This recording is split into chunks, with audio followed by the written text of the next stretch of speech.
नमस्कार दोस्तों, स्वागत है आपका आपके अपने चैनल द जेकेएम थ्योरी पे। दोस्तों अभी हम पढ़ रहे हैं क्षेत्रमिति, जिसमें अपन ने समतलीय आकृतियों के परिमाप एवं क्षेत्रफल से संबंधित कंप्लीट टॉपिक पढ़ लिया है, जिसमें अपन ने फॉर्मूले, बेसिक कॉन्सेप्ट, प्रीवियस एग्जाम में आए हुए क्वेश्चंस और इंपॉर्टेंट क्वेश्चंस पढ़ लिए हैं। इसके अलावा ठोस आकृतियों के क्षेत्रफल एवं आयतन से संबंधित कंप्लीट फॉर्मूले, प्रीवियस एग्जाम में आए हुए क्वेश्चंस और इंपॉर्टेंट क्वेश्चंस के 2 भाग हमने पढ़ लिए हैं। यदि आपने नहीं पढ़े हैं तो उनका लिंक नीचे डिस्क्रिप्शन में दिया है, आप वहां से पढ़ सकते हैं। आज अपन पढ़ेंगे गोला और शंकु से संबंधित इंपॉर्टेंट क्वेश्चंस। दोस्तों वीडियो शुरू करने से पहले यदि आप चैनल पर नए हैं तो चैनल को कर लीजिए सब्सक्राइब और बेल आइकन पर क्लिक कर लीजिए, क्योंकि आपकी गवर्नमेंट जॉब में सफलता के लिए हम बिल्कुल सटीक और सही दिशा में तैयारी करवा रहे हैं। तो चलिए शुरू करते हैं तैयारी जीत की। गोले से संबंधित कुछ क्वेश्चंस अपन ने इसके पिछले भाग में किए थे, अपन कुछ और क्वेश्चन करेंगे, उसके अलावा शंकु वाले क्वेश्चन भी करेंगे। तो देखो क्वेश्चन है कि किसी ठोस गोलार्ध का संपूर्ण पृष्ठ 108 पाई सेंटीमीटर स्क्वायर है तो गोलार्ध का आयतन होगा। देखो गोलार्ध का मतलब क्या होता है? गोलार्ध यानी गोला अर्ध का मतलब आधा गोला, यानी कि ये क्या है? अर्ध गोला है। गोलार्ध का मतलब क्या हो गया यहाँ पे? अर्ध गोला।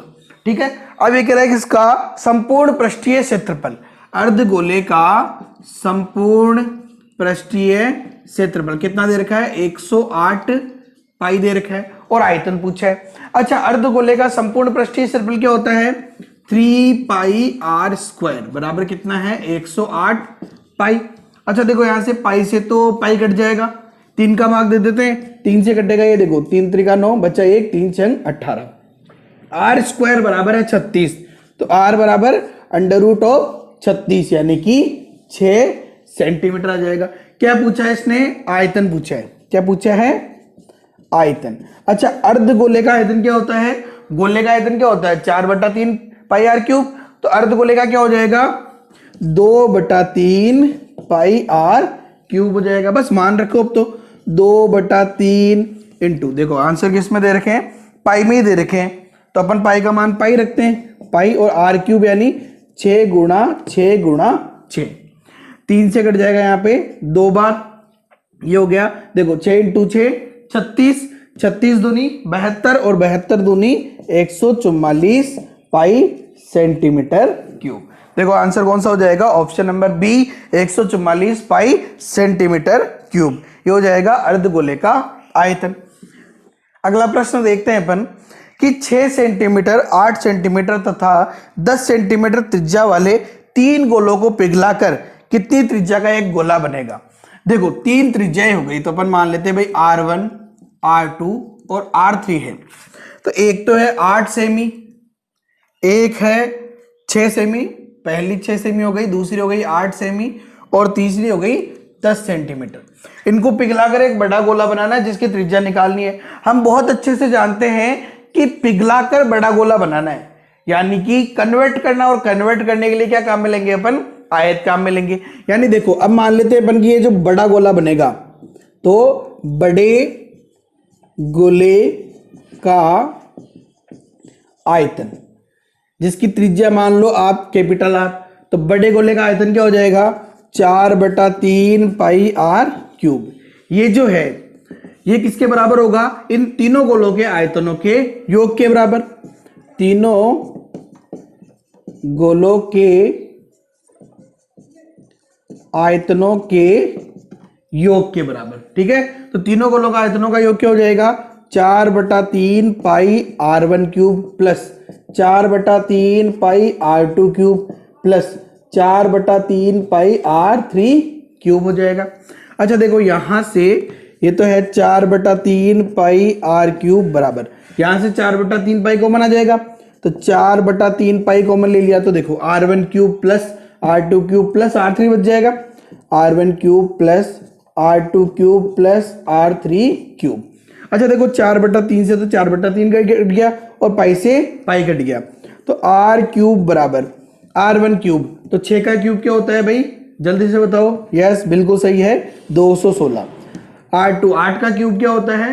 बिल्कुल 512, और 10 का क्यूब 1000। जोड़ दो तीनों को, तो देखो R3 क्यूब बराबर, जोड़ेंगे तो देखो 6 और 2 8 और 0, तो ये हो गया 8, 1 और 1 2 और 0, ये हो गया 2, इसके अलावा 2 और 5 7 और 0 7, और ये हो गया 1, 17 28। तो R बराबर क्या आ जाएगा, क्यूब रूट ऑफ 17 28। 17 28, देखो 17 28 का घनमूल क्या होता है 12, क्या होता है 12 सेंटीमीटर। तो इन छोटे छोटे तीनों गोलों को पिघलाकर जो हम बड़ा गोला बनाएगा उसकी त्रिज्या क्या आ जाएगी 12 सेंटीमीटर। तो देखो मेन क्या है यहाँ पे कॉन्सेप्ट, एक तो ये पता होना चाहिए कि भाई जब भी पिघलाने की बात आएगी आयतन की बात हो जाएगी, और एक फॉर्मूला याद होना चाहिए, क्वेश्चन चुटकियों में सॉल्व हो जाएंगे। ठीक है, नेक्स्ट क्वेश्चन देखो कि धातु की दो गोलाकार गेंदे ए तथा बी इस प्रकार है कि ए का व्यास बी से 2 गुना है। देखो दो गेंदे हैं ए और बी, ये कह रहा है कि ए का व्यास बी से 2 गुना है, ए का व्यास बराबर है बी का व्यास। देखो क्या बोल रहे हैं, ए का व्यास बी के व्यास से 2 गुना है, यानी 2 इंटू बी का व्यास, यही बोल रहे हैं। ए का व्यास बराबर 2 इंटू बी का व्यास है। क्या बोल रहा है, ये ए तथा बी के आयतन का अनुपात निकालना है। अच्छा देखो ए का व्यास बराबर हो गया 2 इंटू बी का व्यास, तो बी का व्यास अपन आर मान लेते हैं। तो देखो अपन ने क्या माना है कि माना ये जो गोला बी है, क्या है गोला बी, इसका जो व्यास है ये अपन 2r मान लेते हैं। चलो ठीक है 2r, ताकि त्रिज्या क्या हो जाएगी इसकी त्रिज्या जो है वो हो जाएगी स्मॉल r। ठीक है, अब देखो यहाँ पे ए का व्यास क्या हो जाएगा, ए का व्यास बराबर 2 इंटू बी का व्यास क्या है 2r, तो 2r हो गया, यानी कि ए का व्यास बराबर 2 दूनी 4r। तो ए की त्रिज्या क्या हो जाएगी, ए की त्रिज्या क्या होती है व्यास का आधा, यानी 4r बटे 2, यानी कि 2r होगी। ठीक है, आयतनों का अनुपात देखना है, तो देखो ए का आयतन अनुपात बी का आयतन, ये क्या है दोनों गोले हैं। गोले का आयतन क्या होता है 4/3 पाई आर क्यूब, तो एक का तो क्या हो जाएगा 4/3 पाई आर, क्या है यहाँ पे 2r, तो ये हो गया क्यूब अनुपात। बी का आयतन क्या हो जाएगा 4/3 पाई आर क्यूब। अच्छा देखो 4/3 से 4/3 कट गया, पाई से पाई कट गया, 2 का क्यूब 8 आर क्यूब अनुपात आर क्यूब, आर क्यूब से आर क्यूब कट गया एक बार, तो क्या आ गया 8:1। तो गोले ए और बी के आयतन का अनुपात क्या आ जाएगा 8:1 आ जाएगा। बहुत ही आसान सा क्वेश्चन था ये, और वैसे भी यहां से देखो पता चल रहा है कि त्रिज्या जो है ए की त्रिज्या बी की त्रिज्या की 2 गुनी है, तो क्षेत्रफल तो क्या हो जाएगा 4 गुना और आयतन क्या हो जाएगा 8 गुना। तो हम इसको डायरेक्ट भी कर सकते हैं, जैसा कि हमने पिछले वीडियो में अनुपात वाले क्वेश्चंस किए थे। अगला प्रश्न देखते हैं अपन कि एक तांबे के गोले का व्यास 6 सेंटीमीटर है। देखो तांबे का गोला है, यानी सीधी सीधी बात क्या है, गोले की बात हो रही है, जहां पे इसकी क्या बात हो रही है व्यास की। व्यास कितना दे रखा है भाई 6 सेंटीमीटर, तो त्रिज्या क्या हो जाएगी व्यास की आधी, त्रिज्या r बराबर हो जाएगी 3 सेंटीमीटर। अब ये कह रहा है कि उसे गलाकर एक समान क्रॉस सेक्शन के लंबे तार बनाए जाते हैं। ये कह रहा है इसे गला दिया और लंबा तार बना रहे हैं क्रॉस सेक्शन वाले, यानी गलाने का मतलब ही क्या हो गया, गला दिया पिघला दिया कन्वर्ट कर दिया, यानी आयतन पे बात होगी। ठीक है, आगे देखो ये क्या कह रहा है, यदि तार की लंबाई 36 सेंटीमीटर हो तो तार की त्रिज्या बताए। देखो ये क्या बोल रहा है भाई, ये जो 6 सेंटीमीटर व्यास का जो गोला है इसे पिघलाकर एक लंबे तार में कन्वर्ट कर दिया गया, जिसकी हमें क्या दे रखी है लंबाई दे रखी है। अब देखो ये गोला होगा, अभी मान लो कि ये जो नया तार बनेगा, तार कैसा होगा भाई ऐसा होगा इस प्रकार का। ठीक है, देखो ये तार है जो किस आकृति का हो गया बेलनाकार आकृति का हो गया, किसका हो गया बेलनाकार, जिसकी लंबाई दे रखी है यहां से कितनी 36 सेंटीमीटर। अब इस तार को मैं खड़ा कर दूं तो ये क्या हो जाएगी ऊंचाई हो जाएगी। हमें क्या निकालनी त्रिज्या, यानी आर का मान निकालना है, इसके लिए कैपिटल आर मान लो, ये निकालना है। तो देखो यहां पे ये बेलन हो गया। अब क्योंकि इसको पिघला कर किया तो ये क्या हो जाएगा, हम बहुत अच्छे से जानते हैं कि बेलन का जो आयतन है, बेलन का आयतन, ये जो तार है बेलनाकार है तो इसका आयतन क्या होगा बेलन का आयतन बराबर किसके होगा इस गोले के आयतन के, यानी गोले का आयतन। अच्छा बेलन का आयतन क्या होता है भाई, क्या होता है जल्दी से बताओ, पाई आर स्क्वायर एच। बिल्कुल सही है, पाई, यहां पे इसको कैपिटल आर लिया तो कैपिटल आर स्क्वायर एच। ठीक है, बराबर गोले का क्या होता है 4/3 पाई आर क्यूब। बस मान रख दो जिसका जिसका भी पता है। पाई से तो देखो पाई कटी गया, आर स्क्वायर का तो निकालना है मान, इंटू एच का मान कितना है 36 बराबर 4/3 इंटू आर क्यूब। आर क्या है यहाँ पे 3, तो 3 गुणा 3 गुणा 3, 3 से तो 3 कट गया। अच्छा देखो और क्या कट रहा है, उधर ले जाओ या डायरेक्ट भी काट सकते हो। अब तो देखो 4 से कटेगा ये 9 बार, 3 से कटेगा 9 3 बार, और 3 से 3 कट गया 1 बार। यानी देखो आर स्क्वायर बराबर क्या आया 1 आया। तो आर बराबर क्या आ जाएगा √1, जो कि क्या आएगा 1 सेंटीमीटर। तो यहाँ पे जो बेलन है इसकी त्रिज्या क्या आ जाएगी 1 सेंटीमीटर आ जाएगी। तो ये भी बहुत आसान सा क्वेश्चन है, और ऐसे ही क्वेश्चन एग्जाम में बार बार पूछे जाते हैं और अपन क्या होते हैं भ्रमित हो जाते हैं, समझ नहीं पाते। सबसे इंपॉर्टेंट चीज क्या है यहाँ पे, ये कॉन्सेप्ट है और उसके बाद फॉर्मूला। तो दोनों चीजें अपने को याद होगी तो क्वेश्चंस धड़ाधड़ धड़ाधड़ ऐसे सोल्व हो जाएंगे और जल्दी से अपन जॉब की तरफ एक कदम आगे बढ़ा लेंगे। अगला प्रश्न देखते हैं अपन कि यदि त्रिज्या 30 सेंटीमीटर और ऊंचाई 45 सेंटीमीटर का एक धातु के शंकु को पिघलाकर 5 सेंटीमीटर त्रिज्या वाले गोले बनाए जाए तो गोलों की संख्या ज्ञात करो। देखो ये क्या बोल रहा है, एक तो है शंकु और एक है गोला, ठीक है, दो की बात हो रही है।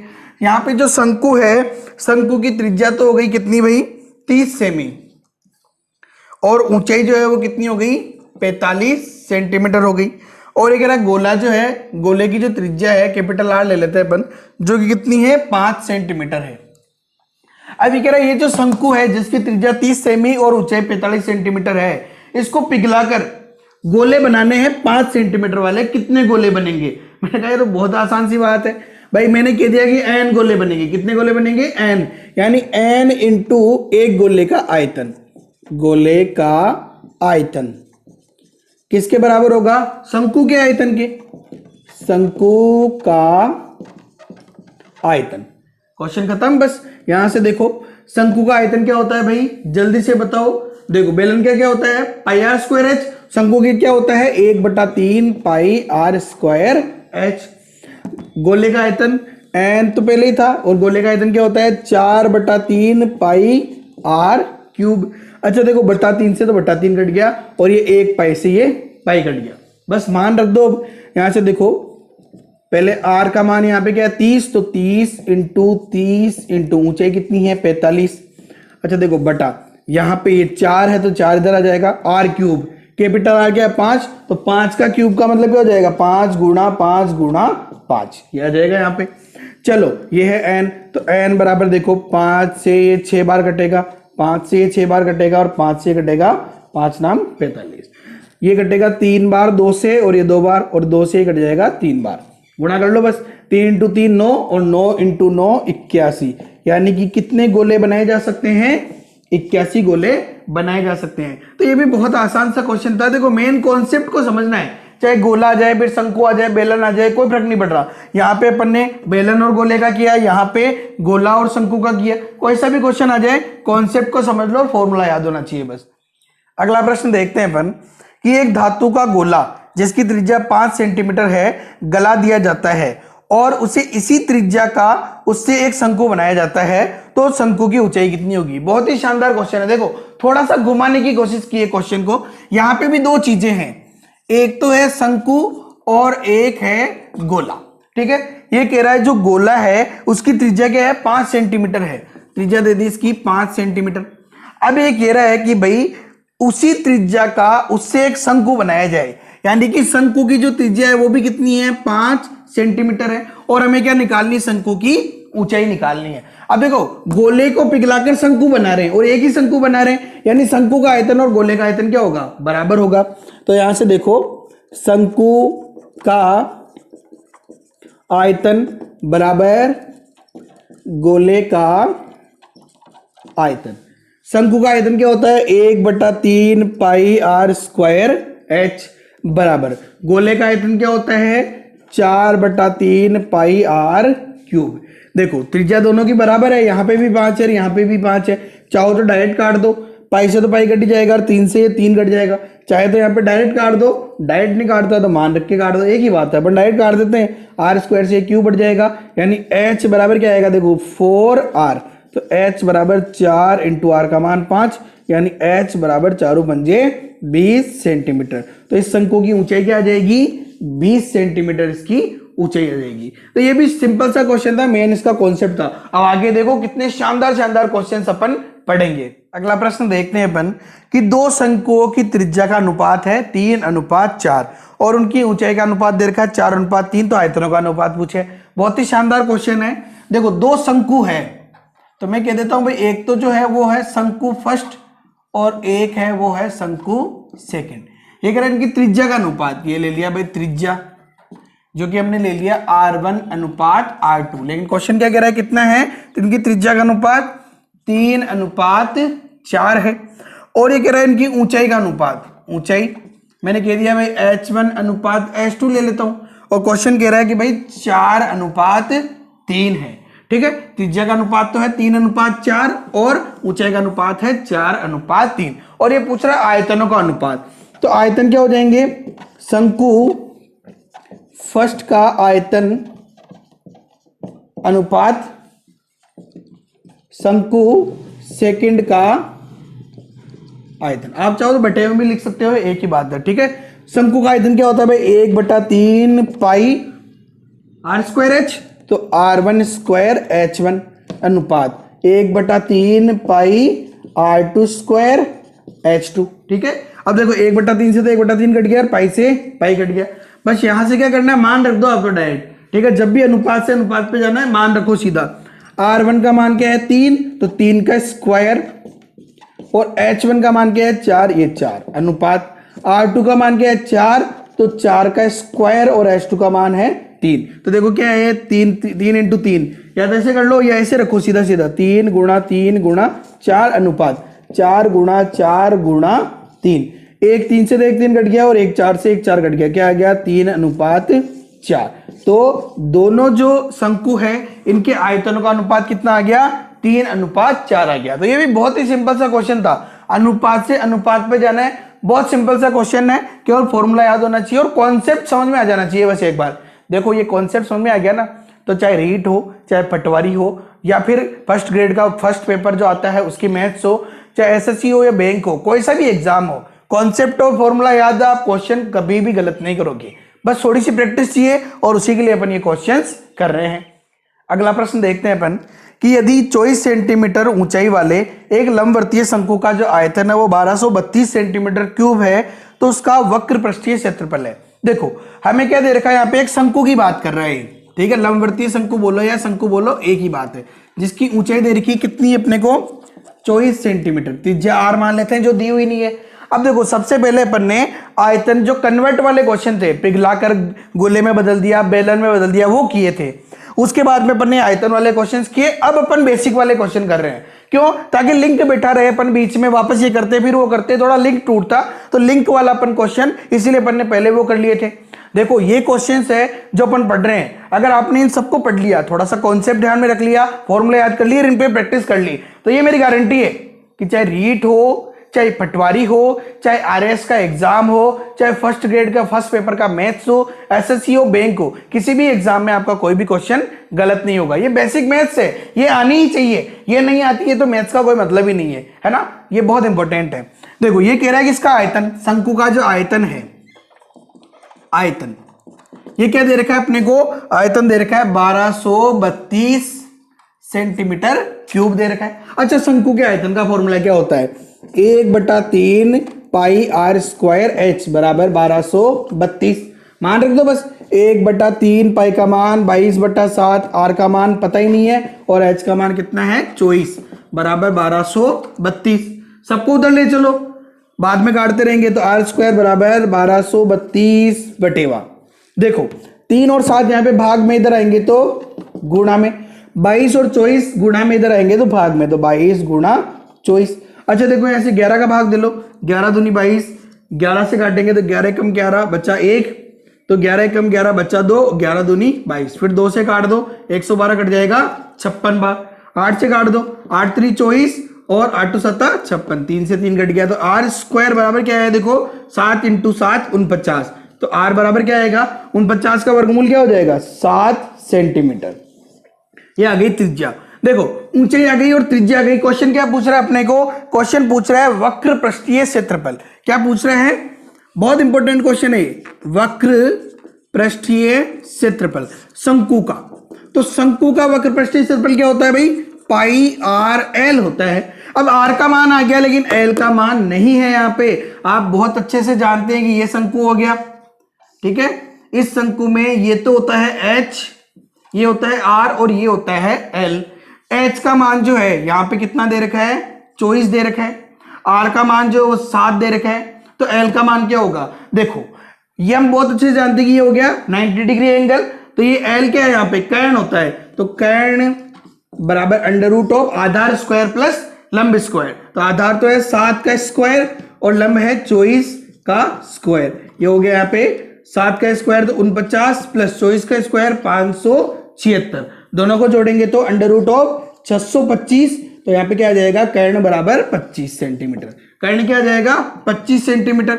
या तो आप पाइथागोरस प्रमेय या काम में लो, और पाइथागोरस प्रमेय काम में नहीं लेना चाहते तो मैंने एक समकोण त्रिभुज के ट्रिपलेट्स ये वाला पार्ट पढ़ाया है, ये वाला वीडियो मैंने बना दिया है। बहुत इंपॉर्टेंट है। किसी भी एग्जाम में आपकी जो समय लग रहा है ना, ये नहीं लगेगा आपके। ये याद कर लो। ट्रिपलेट्स याद करने की ट्रिक भी मैंने बताई है, वीडियो का लिंक नीचे डिस्क्रिप्शन में दिया है, जल्दी से उसको इस वीडियो के बाद में देख लेना। जिंदगी में कभी भी आपके ये क्वेश्चंस गलत ही नहीं होंगे और समय तो आपके 1 या 2 सेकंड से ज्यादा लगेगा ही नहीं। तो यहाँ पे 25 आ गया एल का मान, बस मान रख दो। अब तो पाई का मान 22/7, आर का मान 7 और एल का मान कितना है भाई? 25 है। 7 से तो 7 कट गया, 25 दूनी 50 का 0, हासिल का 5, 25 दूनी 50 और 5 55, 550 सेंटीमीटर स्क्वायर। ये आ गया अपने पास में शंकु का वक्र पृष्ठीय क्षेत्रफल। क्या आ गया? 550 सेंटीमीटर स्क्वायर। तो बहुत ही आसान सा क्वेश्चन है। केवल पहले आयतन दिया था, आयतन से त्रिज्या निकाली, त्रिज्या और ऊंचाई से तिर्यक ऊंचाई निकाली और उसके बाद में वक्र पृष्ठीय क्षेत्रफल निकाल लिया। तो बस स्टेप बाय स्टेप आगे बढ़ना है, उसके बाद तो क्वेश्चंस आसानी से सॉल्व हो जाएगा। अगला प्रश्न देखते हैं अपन कि एक शंकु की ऊंचाई तथा उसके आधार के अर्धव्यास दोनों में 100% की वृद्धि कर दी जाती है तो शंकु के आयतन में वृद्धि का प्रतिशत होगा। देखो बात किसकी आ रही है? शंकु की। ये कह रहा है कि शंकु की जो ऊंचाई है, एक तो उसकी बात कर रहा है और एक अर्धव्यास, अर्धव्यास यानी कि त्रिज्या। तो ऊंचाई और त्रिज्या दोनों में क्या कर रहा है? वृद्धि कर रहा है। कितनी? 100% की वृद्धि कर रहा है। अब देखो क्वेश्चन जो है ये वाला बहुत बार एग्जाम में आता है, बहुत सारे एग्जाम में ये क्वेश्चन डायरेक्टली पूछ लिया जाता है और बहुत बार थोड़ा बहुत 50% कर देंगे, 30% कर देंगे। शंकु की जगह गोला दे देगा, गोले की जगह बेलन दे देगा। कैसे भी आए आप तो इसका बेसिक समझो, और एक बार ये बेसिक समझ लिया, शंकु, आयतन, गोला, वर्ग कुछ भी हो, वृत्त हो या कोई भी प्रश्न हो, आपका कभी गलत ही नहीं होगा। कैसे? समझो। देखो बात पहली की आती रही आयतन, तो शंकु के आयतन का फॉर्मूला याद होना चाहिए। शंकु का आयतन क्या होता है भाई? 1/3 पाई आर स्क्वायर एच। ठीक है। अब मान लो कि आयतन जो है वो पहले था 100, ठीक है। अब एक कांस्टेंट से अपने को कोई लेना देना नहीं है, भूल जाओ कांस्टेंट को थोड़ी देर के लिए। अब बात आ जाओ आर स्क्वायर और एच की। ये कह रहा है कि दोनों में, त्रिज्या और अर्धव्यास दोनों में 100% की वृद्धि करता है।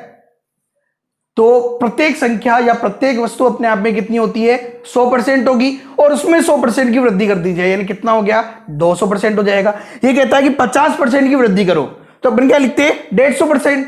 अगर ये बोलता है 20% की वृद्धि कर दो तो 120%, 20% की कमी कर दो तो 80%। जो ये बोलेगा वही अपन करेंगे, जो ये बोलता है वो मैं करता हूं, बस यही काम करना अपने को। देखो यहां से आर स्क्वायर यानी वृद्धि 100% कर दी तो वृद्धि क्या हो जाएगी? मतलब अभी कितनी हो गई? 200%। तो 200 और परसेंट का मतलब बटा 100, स्क्वायर है तो 2 बार लिख देंगे, 200/100। और एच में भी 100% की वृद्धि, तो कितना हो गया? 200/100। काटो, 100 से 100 कटा, 2 0 से 2 0, 2 0 से 2 0, 2 दूनी 4 दूनी 8 और 2 0 के 2 0। देखो पहले आयतन क्या था? 100 था, अभी कितना हो गया? 800 हो गया। तो वृद्धि कितनी हो गई? वृद्धि हो गई 700। पहले 100% था, अभी 800% हो गया, यानी वृद्धि परसेंट कितना हो गया? 700% हो गया। क्योंकि 700 का 100% निकालेंगे तो सेम ही आएगा, 700%। ये इसका आंसर है। तो बहुत ही सिंपल सा क्वेश्चन है, ये बहुत बार एग्जाम में आते हैं। ये मान के चलो कि ये परसेंटेज वाला जो क्वेश्चन है ना, ये तो किसी भी एग्जाम के फूफा जी है, आएंगे जरूर। ठीक है, कभी ना कभी ये किसी न किसी एग्जाम में बार बार पूछेंगे जरूर। एग्जाम के फूफा जी है और इनकी बहुत वैल्यू है, चाहे जैसे कि शादी के अंदर फूफा जी की बहुत वैल्यू होती है, वैसे ही ये एग्जाम के अंदर इनकी बहुत वैल्यू है। तो ये एक प्रकार से एग्जाम के फूफा जी हो गए। अगला प्रश्न देखते हैं अपन कि एक सर्कस के तंबू के आकार का है। एक जो सर्कस का तंबू है वो शंकु के आकार का है। देखो सर्कस का जो तंबू है वो कैसा है, शंकुआकार है, यानी कि शंकु के आकार का है। अब ये बोल रहे हैं कि उसके आधार की त्रिज्या 5 मीटर है। ये आधार की त्रिज्या देखो, ये तो होती है ऊंचाई, ये आधार की त्रिज्या जो है कितनी हो गई 5 मीटर, यानी r बराबर क्या हो गया 5 मीटर। और ये बोल रहा है कि उस तंबू की ऊंचाई 12 मीटर है। h जो है यहाँ पे ऊंचाई ये कितनी है 12 मीटर है। तो ये कह रहा है इस तंबू के लिए कितना तरपाल चाहिए। देखो तरपाल निकालना, तरपाल कहां कहां लगेगा, बस ये चारों तरफ लगेगा, यानी कि सिर्फ और सिर्फ इसके वक्र पृष्ठ पर। यानी हमें क्या निकालना है, वक्र पृष्ठ का क्षेत्रफल। देखो क्या निकालना है, शंकु के आकार के तंबू में तिरपाल का क्षेत्रफल, यानी कितना तरपाल चाहिए वो, यानी कि शंकु का वक्र पृष्ठीय क्षेत्रफल, जो कि क्या होता है भाई पाई आर एल होता है। अब आर तो है अपने पास लेकिन एल नहीं है। अब देखो ऊंचाई है 12, त्रिज्या है 5, तो यहां से एल निकाल सकते हैं। ये समकोण त्रिभुज की 2 भुजाएं हो गई, तो तीसरी भुजा क्या होगी। अगर आपने इस वीडियो के बाद में ट्रिपलेट्स वाला भाग देख लिया तो आप डायरेक्ट कहोगे कि यार सर 13 होगी, ना मेरा न किसी और का, तिर्यक ऊंचाई सिर्फ और सिर्फ 13 क्या होगी 13 होगी। और अगर आप चाहोगे नहीं सर हम तो यहाँ पे पाइथागोरस प्रमेय से करेंगे, तो करो कर्ण यानी एल बराबर अंडर रूट ऑफ आधार स्क्वायर यानी 5 का स्क्वायर 25 प्लस लंब स्क्वायर यानी 12 का स्क्वायर 144, 169 कितना आ जाएगा 13, 169 का वर्गमूल क्या आ जाएगा 13। और ट्रिपलेट से याद कर दिए तो 12 5 तो डायरेक्ट 13, सीधा सीधा काम हो जाएगा। तो यहां से मान रख दो बस, पाई का मान 22/7, आर का मान 5 और एल का मान क्या आ गया भाई 13 आ गया। बस आप चाहो तो अब इसको सोल्व करो। देखो सोल्व कैसे करेंगे, सबसे पहले गुणा कर लो सबको, तो 22 पंजे देखो 110 इंटू 13/7, ज्यादा आसान होता है हमेशा 5 से पहले गुणा कर लो, क्योंकि अब देखो 11 से गुणा करना 13 को बहुत आसान है। कैसे 11 से किसी भी संख्या गुणा करना वैसे किया करो, 13 एक अंक छोड़ के वापस लिख दो 13, तो 143 ठीक है। तो कितना हो गया 143 और 0 का 0/7, 7 का भाग दो, देखो 7 दूनी 14, बचा कितना 0, शेष बचा। अब आगे लेंगे 3, 3 में जाएगा नहीं तो फिर 0, अब क्या हो गया 0 ले लिया, 30 में देंगे तो 7 चौक 28, बचा कितना 2, तो 2/7, तो 204 से 2/7 मीटर स्क्वायर तरपाल की आवश्यकता होगी। तो बहुत ही शानदार प्रश्न था ये और आसान भी था। बस यहाँ पे इंपॉर्टेंट देखते बेसिक समझना है और बाकी कुछ भी नहीं है। तरपाल का क्षेत्रफल पूछो, ये मूल्य पूछता अपने को, तो जैसे ये बोलता है कि 1 मीटर स्क्वायर के 4 रुपए लगते हैं, तो कुल क्या लगेंगे, तो इसको 4 से गुणा कर देते। बस इतना सा आसान सा क्वेश्चन है ये, ठीक है।